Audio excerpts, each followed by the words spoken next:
Hi, I'm Mr. Rowley. In this video, I wanted to share with you a few thoughts about what it takes to have a really good discussion. And this could apply to a whole class discussion, or it could apply to a small group, 3 or 4 people at a table. The components are really all the same.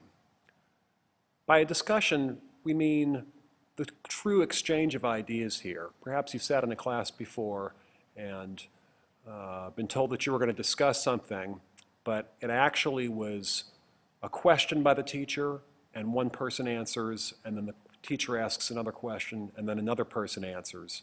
And it's really more of a call and response. So what we're looking for is what we call an authentic discussion. And an authentic discussion has some of these bullet points here, if not all of them. Quality discussions involve, first of all, coming prepared. If you're talking about a book or some other reading, you want to arrive having read it. You've got something to say about it, you've thought about it, and you're arriving to the table with something. You're showing listening body language. Clearly, if one person's talking at a time, you want to be showing that you're listening, and you may think to yourself, well, I am listening, isn't that enough? But it's important for the other people in the discussion to see that you are listening by what you're doing, and that means, looking people in the eye, having anything distracting away. If you have a laptop out, maybe move that to the side or put the screen down, be sure phones are away. You don't want to do anything that communicates that you're not listening, even if you genuinely are. You want to send that nonverbal message to the other people.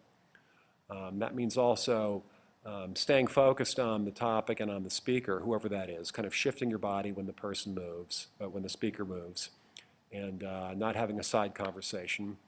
And in terms of the content, you want to respect other points of view. If somebody brings up something that you don't necessarily agree with right away, you want to respect that point of view, and you want to be sure you understand it before you determine for sure that you actually disagree. And one way to show that is to paraphrase what somebody else said. So what I'm hearing you say is a good stem to show that you've understood what the person says. Contributing your own ideas, of course, is important.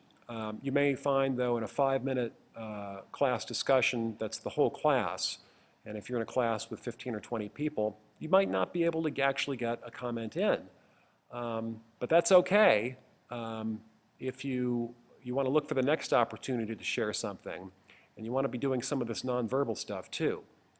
When you're contributing things to a discussion, you want to look for the appropriate time to contribute. You want to try to build on what other people are saying. Have a sense of where the flow of the conversation is going, and then build on what's been said. Particularly in a literary analysis discussion, it's really good to have evidence for what you're saying. If you're talking about a book, have the book with you.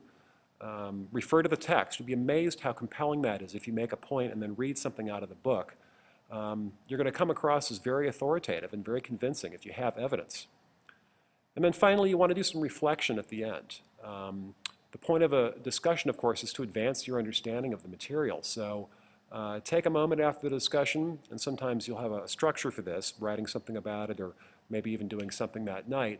But say to yourself, what have I taken away from this? What has this conversation done to advance my understanding of the material?